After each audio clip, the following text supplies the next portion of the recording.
Este episódio é patrocinado pelo Laboratório Axê, apoiando a saúde da tireoide com informação de qualidade. O conteúdo deste material é de responsabilidade exclusiva dos seus autores e não reflete necessariamente o posicionamento do Axê, que apenas patrocina sua divulgação.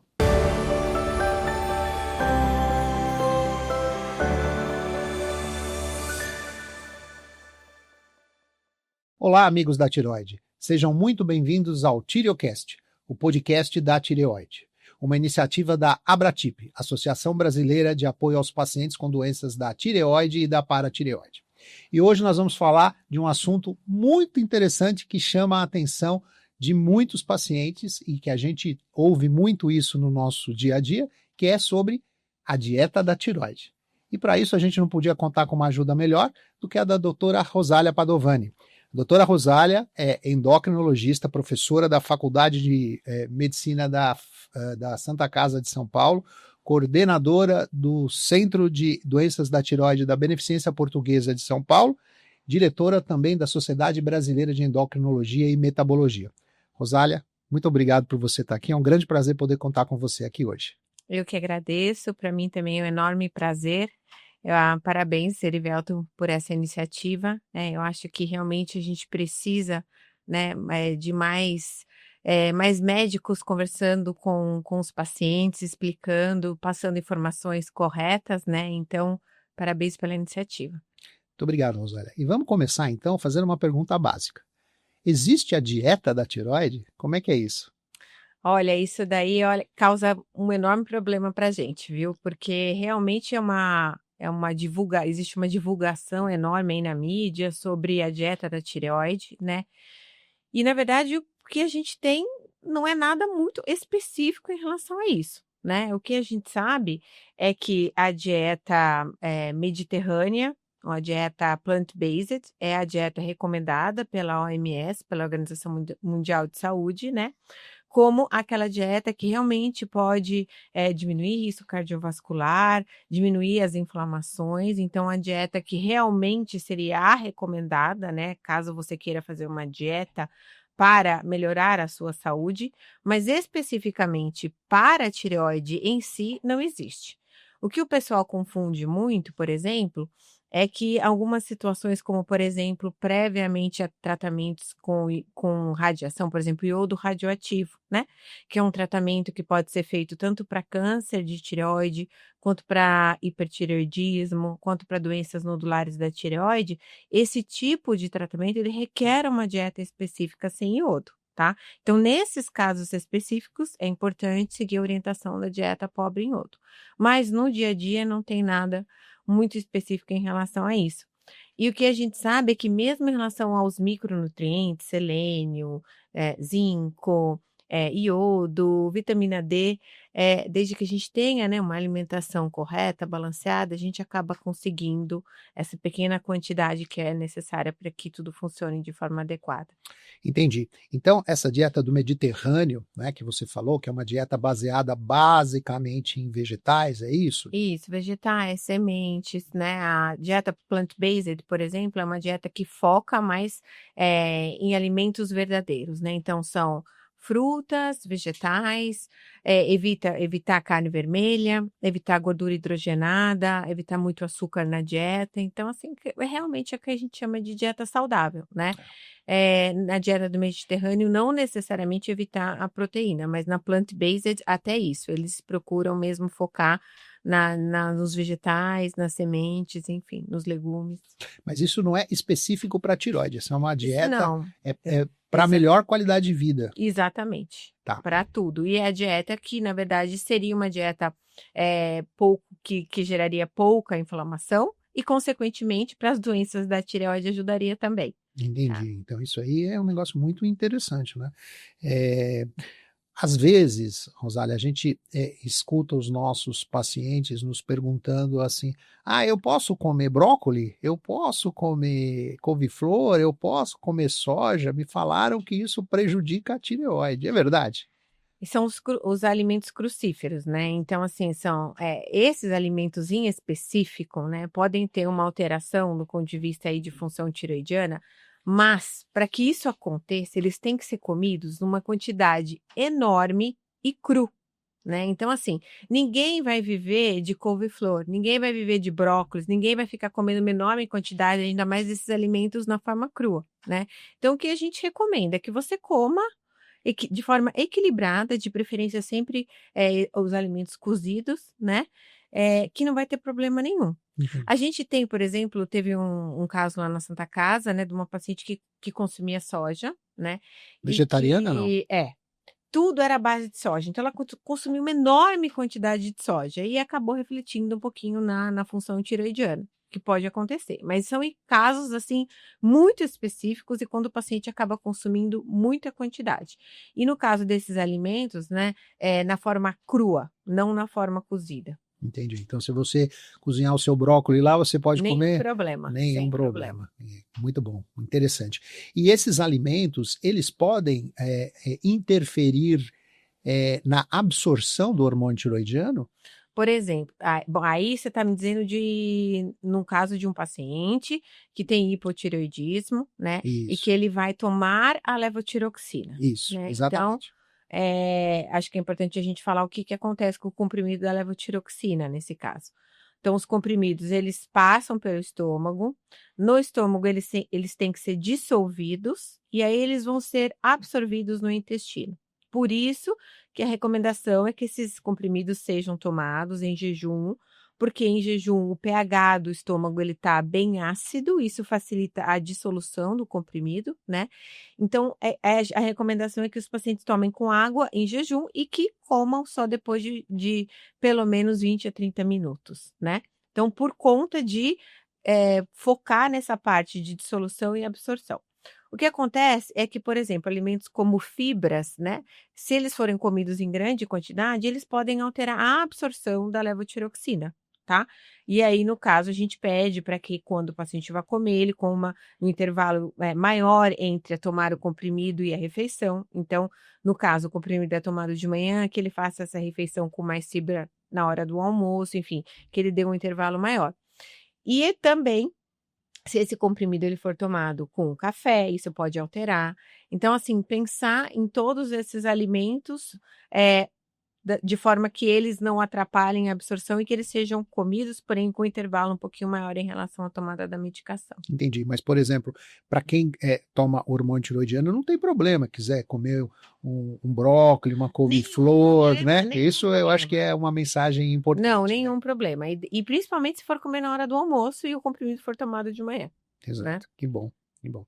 É que, por exemplo, Erivelto, tem gente que toma o comprimido em jejum e depois vai almoçar, acorda perto da hora do almoço, e daí come um monte de fibra na hora do almoço, né? Ok. E não esperou tanto tempo em relação à tomada e o almoço. Então, isso pode interferir. Mas aí seria um caso onde a pessoa não deu o tempo adequado, ela comeu excessivamente uma quantidade enorme de fibras. Por isso que a gente sempre tem que avaliar caso a caso. Né? Mas que inveja, hein, acordar perto da hora do almoço, hein? Às vezes é um paciente que trabalha à noite. É verdade, enfim, é né? verdade. Tem razão, tem razão. Muito bem, Rosália. E você falou também uma coisa que é importante, que são os micronutrientes, né? Você falou do selênio, você falou do iodo. Hoje em dia, a gente ouve muitos pacientes que vêm até nós e que estão fazendo utilização desses suplementos, né? Isso realmente impacta? Como é que funciona? Quais são esses micronutrientes que podem ou não, né, de acordo aí com o que a gente ouve falar, ter alguma influência sobre a tireoide? Então, são vários, né, Erivelto? A gente sabe que micronutrientes, justamente porque a gente precisa, né, de uma quantidade bem pequenininha deles, certo? E realmente o que altera aí a função tireoidiana, porque justamente eles fazem parte aí da produção dos hormônios tireoidianos, são o iodo, o selênio, né, o zinco, o ferro, né, esses são os principais, e a vitamina D, justamente porque ela tem uma relação com a autoimunidade. E a gente sabe que uma das principais doenças tireoidianas é a tireoidite de Hashimoto, que é uma doença autoimune, né?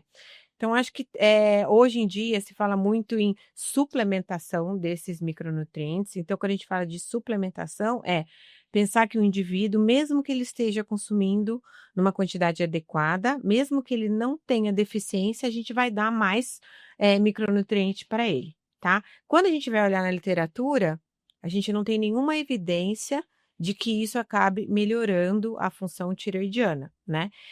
Desde que eles estejam numa quantidade adequada e que o paciente não tenha deficiência, você não tem nenhum prejuízo do ponto de vista de função tireoidiana.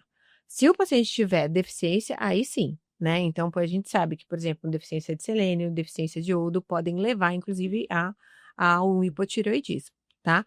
Mas o que está acontecendo atualmente é que os pacientes não têm deficiência e, mesmo assim, acabam sendo orientados a tomar mais, a suplementar. E, diferente do que todo mundo pensa, o excesso também causa problema, Sim, né? isso é muito importante. Tanto o iodo quanto o selênio, por exemplo. Existe uma doença que é a selenose, que ela é causada por excesso de selênio. E as pessoas não pensam nisso, né? E acabam, às vezes, ingerindo em excesso e não pensando nas consequências que isso pode trazer. A vitamina D também. A gente tem casos de intoxicação por vitamina D, né? Então, eu acho que cada micronutriente, a gente pode falar em específico, se você quiser, de cada um, mas a gente deve evitar o consumo em excesso também.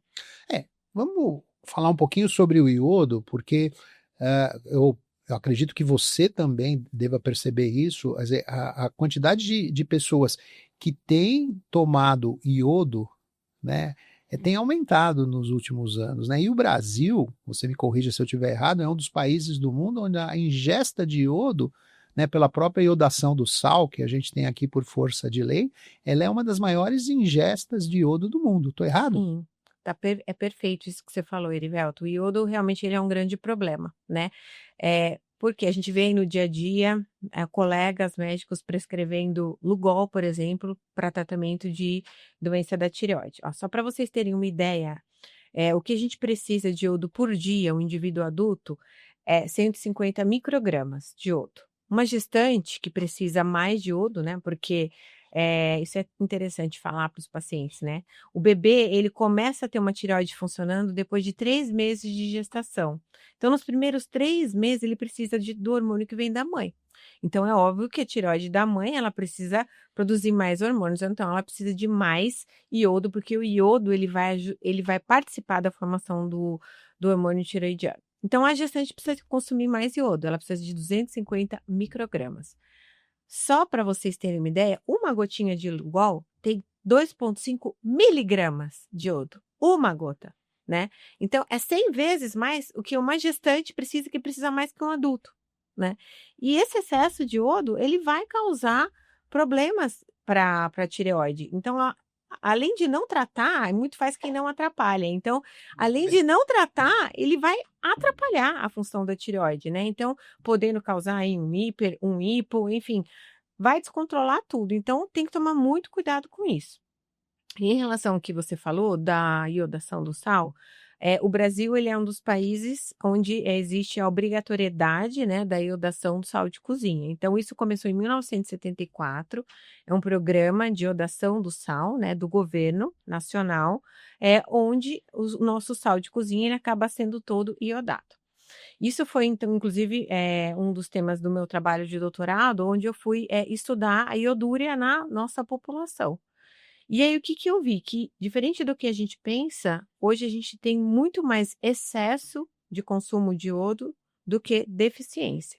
Esse programa, né, ele foi feito justamente para combater a deficiência de iodo, que causava, naquela época, uma enorme incidência de bócio endêmico, que é aquelas tireoides grandes, né? Que a gente ia nas cidades do interior e todo mundo tinha aumento da aqueles tireoide. pescoções, né, enormes, aumentados. Isso acontecia muito principalmente no centro do país, né, que são longe do mar, né, onde você acaba não consumindo muito alimento que vem do mar, que tem mais iodo. Então, nessas regiões, principalmente, tinha esse problema, pressuposto endêmico, né? Porque é um problema que acometia grandes áreas, uma grande porção do país. Mas depois de 1974, quando começou a história da iodação do sal, esse problema foi resolvido, né? E hoje, diferente disso, o que a gente tem mais é uma problemática em relação ao excesso de iodo, justamente porque as pessoas também têm consumido cada vez mais sal, né? Então, existe um consumo excessivo de sal e que, consequentemente, leva também a um consumo excessivo de iodo. Então, a coisa está mudando, né? O cenário está mudando e em breve eu acho que vai ter que ser novamente reajustada essa quantidade de iodo no sal de cozinha. Porque está muito acima do que seria o ideal. Porque a gente tem um grupo, né, áreas do país onde o excesso de iodo começou a ser um problema. Justamente, acredito que seja pelo excesso do consumo de sal também. Entendi. E esse excesso de iodo também pode levar a tireoidites, por exemplo? Exatamente. Isso também pode atrapalhar a função tiroidiana, tanto o hiper quanto o hipo. Ah, mas é importante a gente pontuar aqui, né, Rosália, que iodo não substitui o hormônio tiroidiano, né? Não, de forma alguma, né? O iodo, quando a gente ingere o iodo, a gente consome o iodo na forma de iodeto, né, iodo inorgânico. Esse iodo, ele vai entrar dentro da célula tiroidiana, onde ele vai ser organificado, e aí ele vai formar o hormônio tiroidiano. Então, assim, a gente precisa da tireoide e do iodo, que é a matéria-prima para a formação do hormônio tiroidiano. Mas um e outro são coisas diferentes, né? Isso, é super importante isso. Vamos falar um pouquinho do selênio também, né, Rosália? O selênio também é importante para... O selênio também, porque o selênio, ele é um micronutriente que ele vai, além de fazer parte da formação, né, de enzimas, como por exemplo a tiroperoxidase, ele é um micronutriente que ajuda, por exemplo, uma enzima chamada deiodinase do tipo 2 a funcionar, né? Então ele é um cofator. Então, quando ele está presente, ele ajuda a formar o hormônio tiroidiano na sua forma ativa, né? Que é o hormônio que realmente vai agir nos tecidos. Quando existe deficiência de selênio, nos casos de deficiência, realmente acontece aí um problema em relação à formação do hormônio tiroidiano. Por isso é importante, ele é tão importante, assim como o iodo, assim como o ferro, que a gente pode falar daqui a pouco, para a tireoide, para que exista essa produção correta, na quantidade correta de hormônio tiroidiano, né? E o que que acontece? Começou uma onda, né, de suplementação de selênio, etc. E tem vários estudos já em relação a isso, mostrando o quê? Que quando o paciente tem deficiência, ótimo, isso vai ajudar muito, tanto do ponto de vista de autoimunidade, quanto do ponto de vista de função tiroidiana, mas que quando esses pacientes eles não têm deficiência, e ainda assim eles tomam selênio, o que que acontece? Parece que melhora realmente do ponto de vista de autoimunidade, então você tem uma queda do anti-TPO, que é o anticorpo que vai atuar lá na tireoide, prejudicando a função da tireoide. Alguns trabalhos mostrando até um ajuste, uma melhora do TSH, mas nenhum trabalho mostrou uma significância clínica. Ou seja, do ponto de vista clínico, do ponto de vista de doença em si, Do ponto de vista prático, essa reposição de selênio, ela não modificou em nada esses pacientes com doença tiroidiana. Até na ecogenicidade da tireoide parece que houve uma melhora, mas do ponto de vista prático não mudou muito. E, um fato importante, a selenose, né? Então, lembrar que o excesso, sim, também pode causar um problema.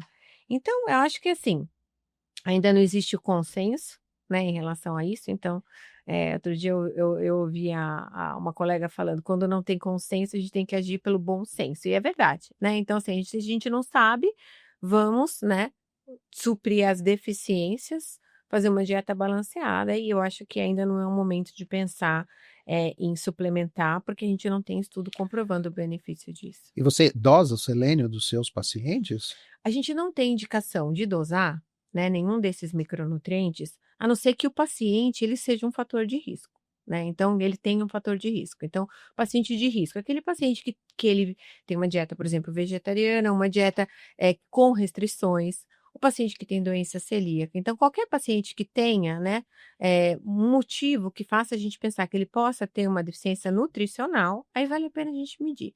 Agora, em todo mundo, primeiro que não adianta, porque se a gente dosa o selênio, a gente vai mostrar o que o paciente consumiu nos últimos dias, né? Não adianta, por exemplo, a mesma coisa com o iodo, né? Então, quando a gente faz a dosagem, a gente vê muito o que o paciente acabou de consumir, e não o que o paciente, na rotina dele, faz. Então, para isso seriam necessários estudos populacionais, né? Entendi. Que, na verdade, é o que a gente enfrenta de problemática em relação ao iodo, né? Até para o programa de saúde, porque a gente tem um país do tamanho do nosso, né? Onde a gente teria que fazer essa avaliação do status nutricional de iodo na população como um todo, para entender o que está acontecendo. E realmente é difícil porque você teria que, primeiro, né, avaliar várias regiões do país, e segundo porque, na minha opinião, a gente vai achar resultados muito divergentes, né? É diferente o consumo de sal e, consequentemente, de iodo de pacientes que moram em São Paulo e de pacientes que moram no interior do Amazonas, Sim. né? Então, eu acho que isso vai variar muito. Então, realmente isso aí é um desafio aí pra gente. Excelente. Agora, você falou do iodo, do selênio. Vamos falar um pouquinho da vitamina D, né? Que hoje em dia está super na moda, né? Falar sobre vitamina D, porque a vitamina D melhora e a gente tem um nível basal de vitamina D e muitas vezes os pacientes vêm com altos níveis de vitamina D. Isso, a vitamina D, ela não faz parte, ela não é considerada uma matéria-prima para a formação do hormônio tiroidiano, né?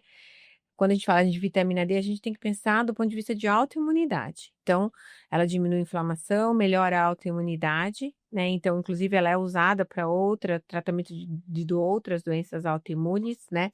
Do ponto de vista de tireoide, a recomendação, de novo, é manter níveis adequados de vitamina D, é o que os trabalhos mostram, né? E aí a gente fala de níveis adequados, valor de 20 ou 30.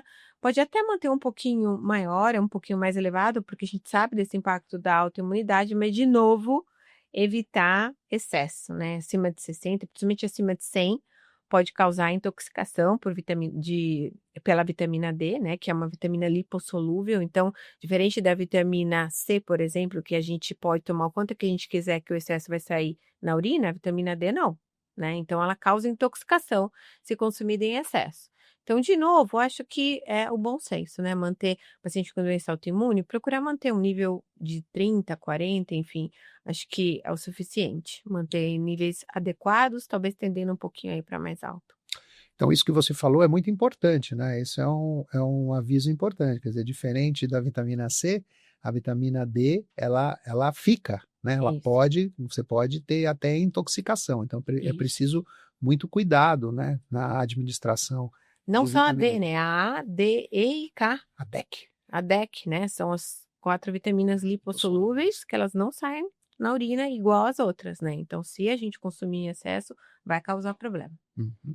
Agora, vamos aproveitar aqui um negócio que não é muito relacionado à dieta, mas a gente está falando de vitamina, e eu acho que é importante a gente comentar isso, né?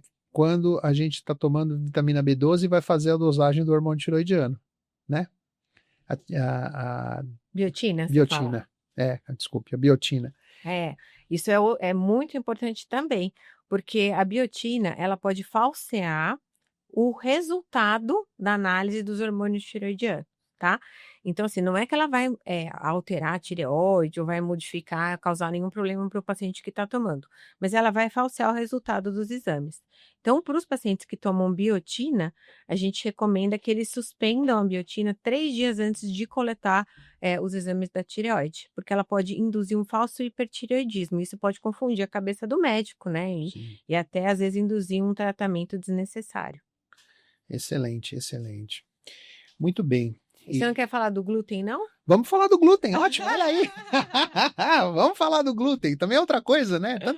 Tanta coisa relacionada à dieta aí, vamos Porque falar. todo mundo, né, fica com essa pergunta: eu tenho tireoidite de Hashimoto, então eu não posso mais comer glúten, né? Então, acho que isso é um outro problema que a gente vem aí enfrentando no nosso dia a dia.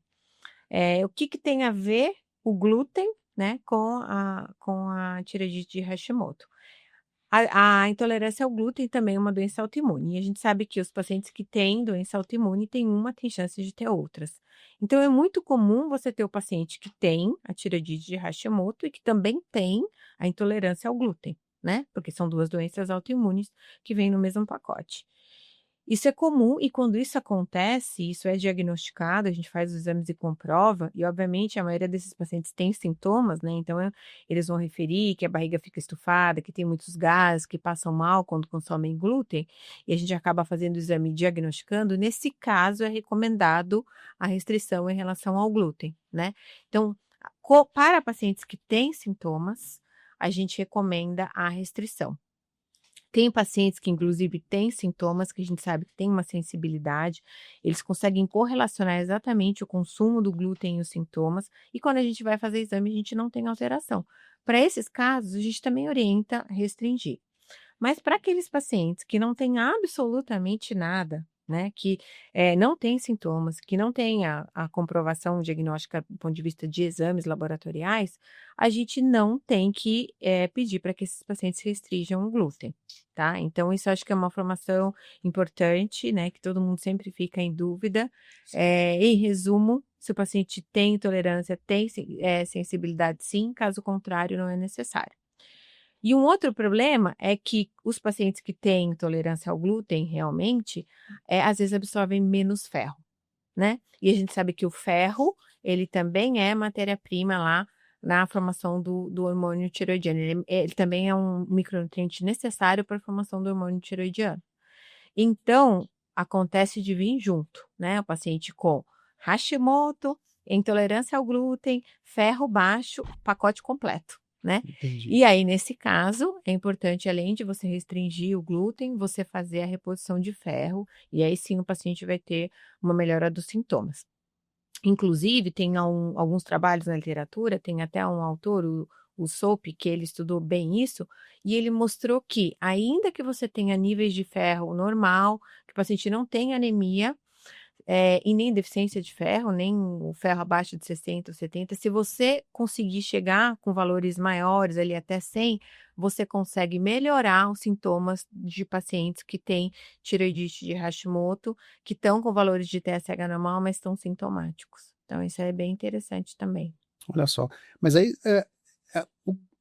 a gente vê hoje em dia no consultório, como você mesmo acabou de dizer muito bem, pacientes tomando um monte dessas reposições.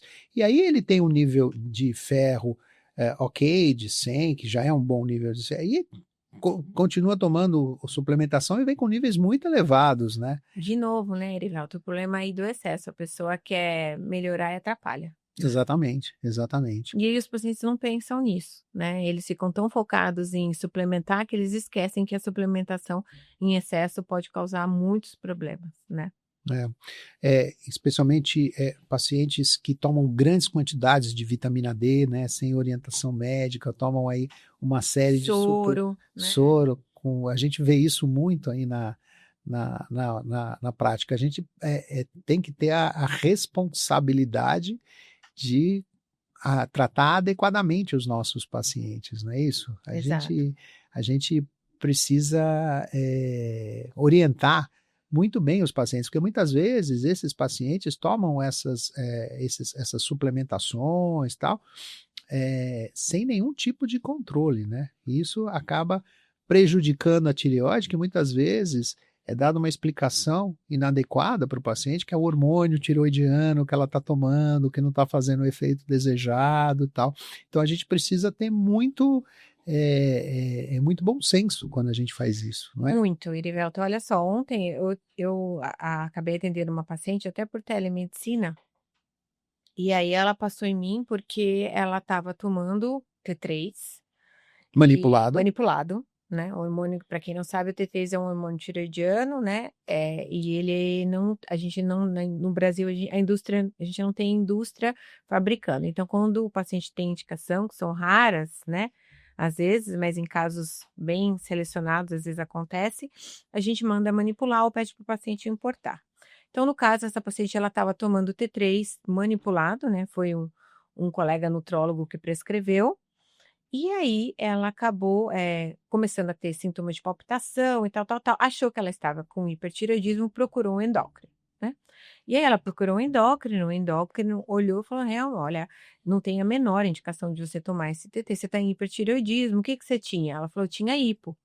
"Ah, posso pedir para ver os seus exames anteriores?" Ela mostrou, ele falou: "Não, você não tinha hipo de jeito nenhum. Você não tinha hipotireoidismo, é por isso que você está em hiper, porque você não tinha hipo e foi te dado o hormônio da tireoide, agora você está com hiper. Eu vou suspender e você não deve tomar, isso pode causar problemas, osteoporose", explicou tudo direitinho.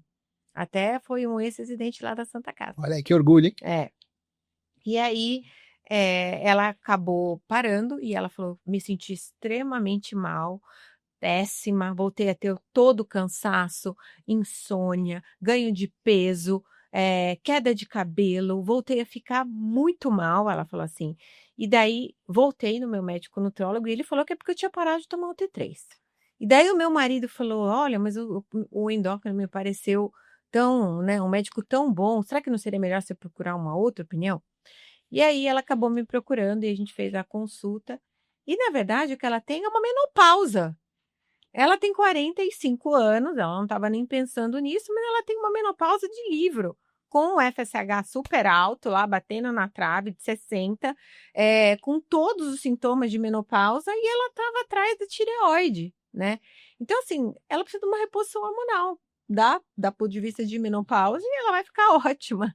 Então assim, olha só o que estava acontecendo, né, eu passei toda a reposição hormonal para ela, e espero que ela fique bem, e acho que ela vai ficar mesmo, porque é uma menopausa de livro, mas olha só.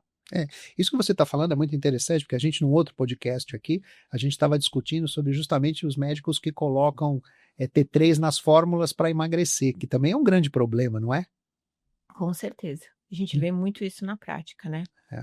E ainda mais o T3 manipulado, né? Que ele, o paciente tem a impressão que o T3 e o T4 eles são hormônios iguais, eles são parecidos, Exato, mas com fisiologia totalmente diferente, não é isso? exatamente, porque o T4 ele vai precisar ser convertido em T3 para que ele haja nos tecidos. E a gente tem no corpo, essas enzimas que fazem a conversão, tanto do T4 para o T3, quanto do T4 para o T3 reverso, que é um T3 que não funciona. Então a gente tem, mecanismos de defesa para excesso de hormônio, para que ele não cause tanto, problema, né, para o nosso organismo. Quando a gente toma o T3, esse mecanismo de defesa, ele não funciona, porque a gente está tomando o T3 na forma que é ativa, que vai direto no tecido. Então, o risco de arritmia é muito grande, principalmente na forma manipulada, que a gente tem tanto receio, porque o T3, quando indicado, ele deve ser tomado numa quantidade muito pequenininha. E se a gente não tem uma manipulação de confiança que consiga manipular essa quantidade pequenininha, e de repente vem uma dosagem maior do que necessário, isso pode causar uma arritmia fatal, por exemplo, para um paciente. Sim, lembrando que os hormônios tiroidianos eles são em microgramas, não em É miligramas. micrograma, é uma coisa muito pequenininha, É uma né. dose muito, muito baixa, né. E como a doutora Rosália explicou, o mecanismo de ação, ele é diferente, né, então o T3 é o hormônio ativo, mas a gente não dá o T3, a gente dá o T4 porque o organismo transforma o T4 em T3 de acordo com a necessidade, Exatamente, não é isso? entendeu? É, Então, assim, a gente tem essa proteção do organismo de estar ali vendo quanto que vai transformar, enfim. O T3, aí a gente fala: "Ah, mas eu ouvi falar de pacientes que têm indicação de tomar T3", realmente, né, são casos muito selecionados. Quando que o T3 ele é indicado? Eh, Existem alguns pacientes que têm um polimorfismo, uma alteração genética nessa enzima que converte o T4 em T3, né. Então, especificamente para esses pacientes, essa conversão ela não ocorre de maneira adequada. Então você pode dar T4, T4, mas o organismo ele tem um probleminha, ele não consegue transformar em T3. Então quando você vai olhar os exames, está tudo bem, mas o paciente tem muito sintoma, né. Então o que que você faz? A recomendação, em primeiro lugar, é descartar todas, fazer um checklist de todas as possibilidades, né, de diagnósticas que possam estar fazendo com que esse paciente tenha sintomas. Então vê se o paciente não está na menopausa, se o paciente não tem anemia, se o paciente não tem deficiência de vitaminas, como por exemplo vitamina D, vitamina B, se o paciente não tem, por exemplo, uma gastrite atrófica, se ele não tem H. pylori, enfim, checar tudo isso E, desde que todas essas hipóteses diagnósticas sejam descartadas, aí a gente pode pensar que esse paciente tem esse polimorfismo e tentar fazer um teste terapêutico com o T3. Mas olha só, é um caso muito específico, é um caso de um paciente que tem a dosagem laboratorial ok, que você já checou tudo e que ainda assim não achou nada, e é um paciente que tem muito sintoma. Depressão é outra coisa que a gente tem, né, também que avaliar. E aí sim a gente pode dar o T3, com muito cuidado, né? Tentar não manipular, trazer, importar, que a gente consegue, né? E aí sim fazer um teste terapêutico e ver se esse paciente melhora. Muitas vezes ele pode melhorar e resolver o problema, e às vezes não, e aí você vai ter que continuar procurando aí outras possibilidades aí diagnósticas. Exatamente, eu acho que isso aí é muito importante, porque o T3, como você explicou muito bem, é uma coisa de exceção, né? E para você indicar a reposição com o T3, você precisa estar muito bem embasado, né? A maioria desses pacientes que referem não melhora com a levotiroxina, eles acabam tendo outros fatores associados, como o caso dessa paciente que você disse aí, exemplificou muito bem. Então, é muito, muitas vezes o médico ele vai pelo caminho mais curto, né? Se ele realmente não está comprometido com o bem-estar do paciente, ele acaba fazendo essa reposição, porque está na moda, né? Tá na moda. E veja só, nesse caso que eu contei para vocês, ele falseou um outro problema, que na Sim. verdade era menopausa, mas poderia ter sido um problema mais grave, Sabe? que a Sim, paciente estaria deixando de tratar, né? sim. Essa é a importância de você realmente ser avaliada por um médico especialista, né? Deixa eu ver aqui, Rosário, acho que a gente só ficou faltando falar do zinco aqui, dos micronutrientes, é isso? Acho que sim, né? A gente falou do iodo, Do selênio, ferro, selênio. vitamina D, eu acho que é isso. O do zinco, a gente sabe também que ele é importante ali na formação de hormônio tiroidiano. Vale a mesma regra que para os outros, né? O que importa é que o paciente tenha um consumo adequado e desde que ele tenha uma alimentação balanceada, ele vai ter. Não tem nenhum estudo aí mostrando que você precisa suplementar também, né? Então, eu acho que vale a mesma regra. Ótimo. O importante, né, Rosário, o que você falou mesmo quando a gente fala de dieta da tireoide, que a gente ouve, né, hoje em dia falar, né, com tudo isso, vamos comer os alimentos que ajudam, tal. E aí, só para a gente complementar também, na realidade, quando o paciente ele tem hipotiroidismo e ele faz a reposição hormonal com a levotiroxina, não adianta você dar iodo, não adianta você dar selênio, porque você já dá o produto pronto, é isso?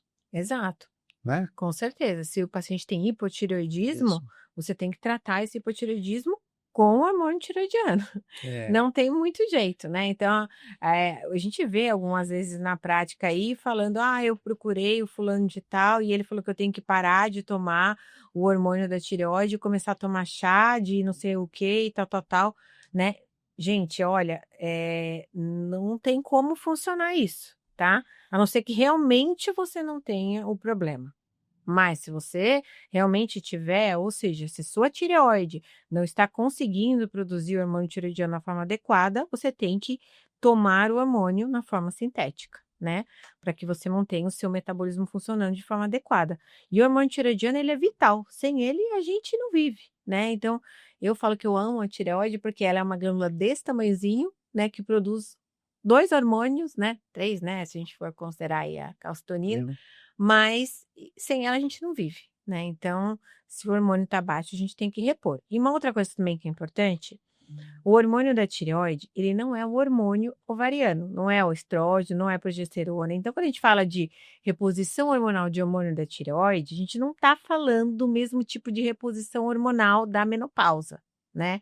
Então, os efeitos colaterais, né, eventuais de uma reposição, por exemplo, de estrógeno, progesterona, risco de câncer de mama, para a reposição do hormônio tireoidiano, não acontece, tá? Então, para ficar bem claro isso, que às vezes o paciente chega e fala assim: nossa, doutora, eu tenho hipotireoidismo, eu vou ter que fazer reposição hormonal? Meu Deus do céu, eu vou ter que correr todos os riscos. Eu falo, não, não vai, é outro tipo de hormônio, né?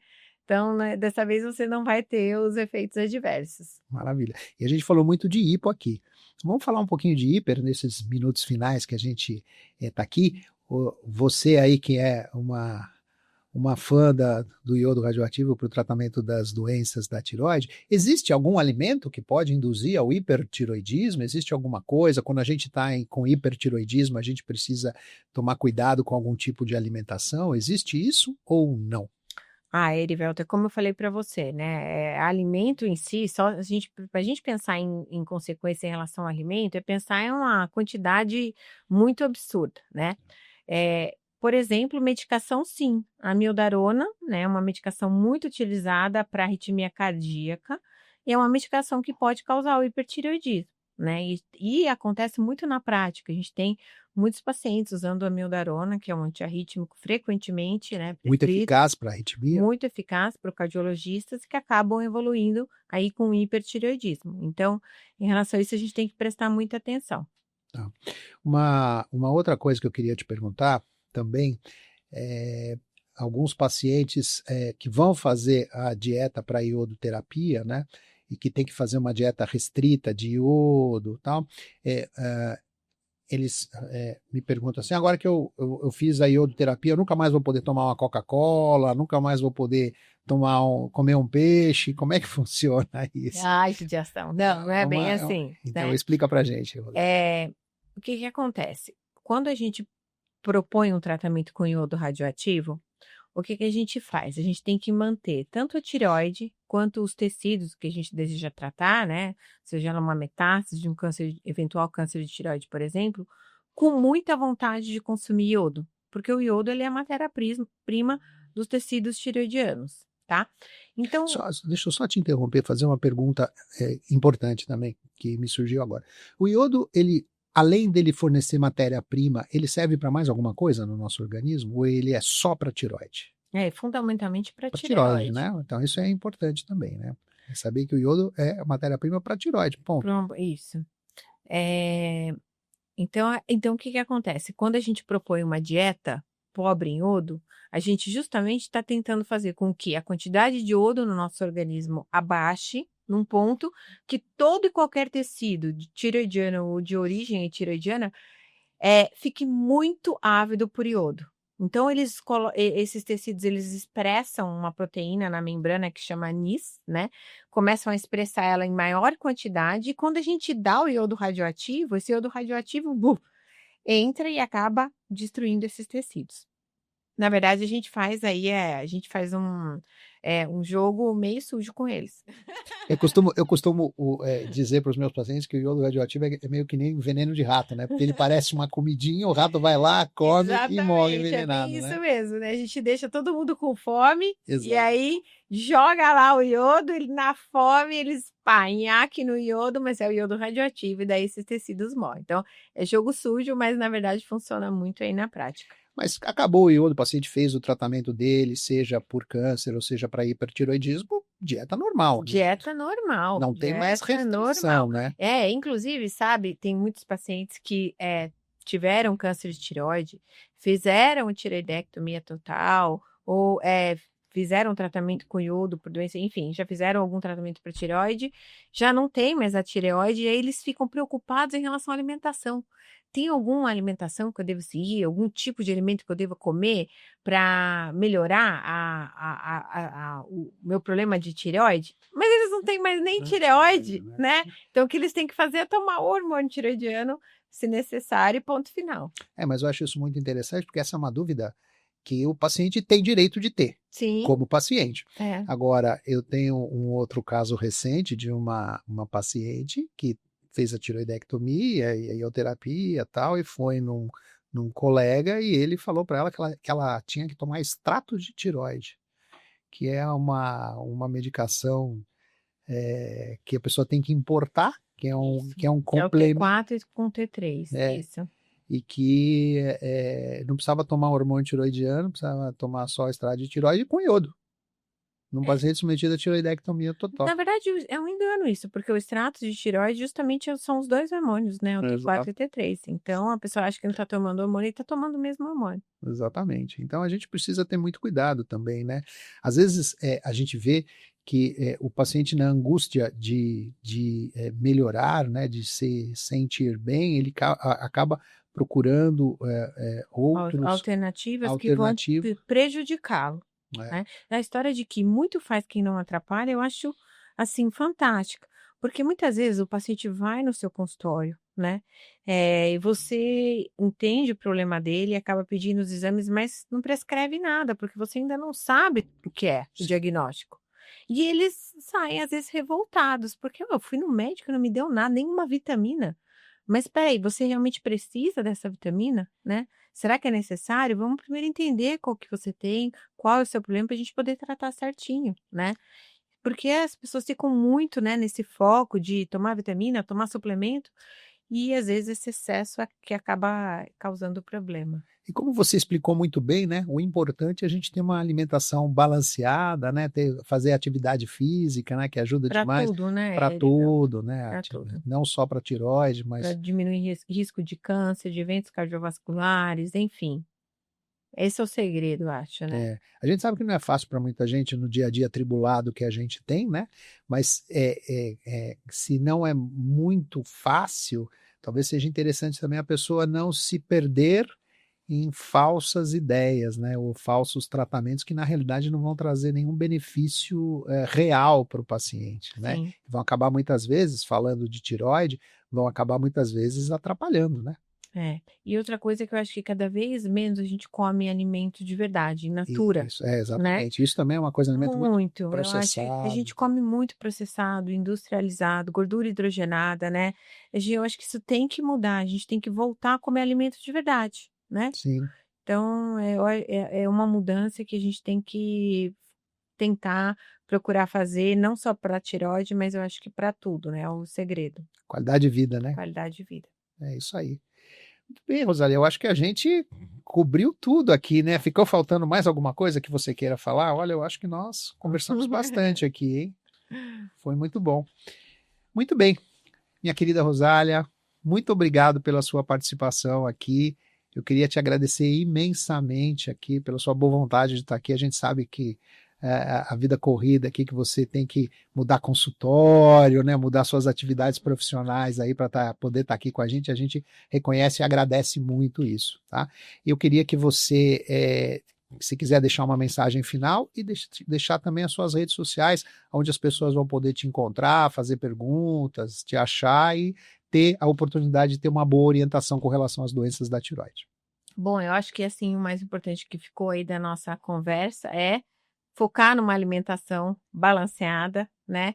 Eu acho importante, eu sempre digo isso, quando vocês forem procurar um médico, ao invés de olhar eu acho que a rede social ela é muito importante, eu acho que a gente tem que fazer para divulgar a informação correta, mas na hora de procurar um médico, não olhem na rede social, gente, vai lá no currículo, procura no currículo Lattes, né, vê se esse médico tem QRE, se ele é especialista, tá, porque realmente está ficando cada vez mais difícil você encontrar um profissional, né, que estudou, enfim, que está pronto ali para exercer a medicina da maneira correta, né. Isso. Então, eu acho que isso é uma mensagem importante. Às vezes eu falo para o paciente: "Mas como é que você me achou?". "Ah, eu te achei no Instagram". Eu falei: "Mas você deu uma olhadinha lá no meu currículo para ver se, né, eu fiz uma boa faculdade?". "Ah, não, doutora". Eu falei: "Então, isso é muito importante, né, quando você vai procurar um médico, dá uma olhadinha, né, ver se esse Às médico vezes tem uma boa é, formação". às vezes não é nem, não precisa nem chegar no currículo Lattes, vai no site do médico onde tem a formação dele, No vê se ele tem CRM. ou É, no próprio CRM aí do seu estado, de onde você estiver, entra no site do Conselho exatamente. Regional de Medicina, aí você digita lá R, Q de queijo, registro de qualificação do especialista, né, o especialista, o médico que fez, uma residência, tem título, credenciado pela sociedade de especialidade, ele vai ter isso aí, tá? É, não é só o CRM, é o RQ. Hoje em dia a gente tem que prestar atenção nisso também. Em relação às redes sociais também, que é importante, né, para quem tiver interesse, tem o site rosaliapadovani.com.br, tem também o Instagram, onde eu procuro toda semana colocar posts informativos, né, baseado na literatura, com formação verdadeira, confiável, vocês podem confiar no que tem ali, normalmente sou eu que faço mesmo os textos. Então o Instagram, doutora.rosaliapadovani.endocrin. E então, para finalizar, Erivelton, mais uma vez obrigada, foi um prazer estar aqui, uma honra, né, poder estar aqui com você e falar com os pacientes. Eu acho muito importante isso e parabéns de novo pela sua iniciativa. Você pode se preparar que você vai vir aqui de novo, viu? Ah, meu Deus. Quando com chegar prazer. no fim da fila, a gente vai chamar de novo você, porque tem muita coisa bacana para a gente discutir. Bem, então eu gostaria de agradecer a vocês que nos acompanharam aqui nesse podcast. Peço que vocês curtam e compartilhem esta informação segura com os seus amigos interessados, né? Sigam as nossas redes sociais. Lembramos que o TireoCast é uma iniciativa da ABRATIP, Associação Brasileira de Apoio aos Pacientes com Doenças da Tireoide e da Paratireoide. E lembrem-se, a moda é cuidar da tireoide. Um grande abraço e até a próxima. Este episódio é patrocinado pelo Laboratório Axê, apoiando a saúde da tireoide com informação de qualidade.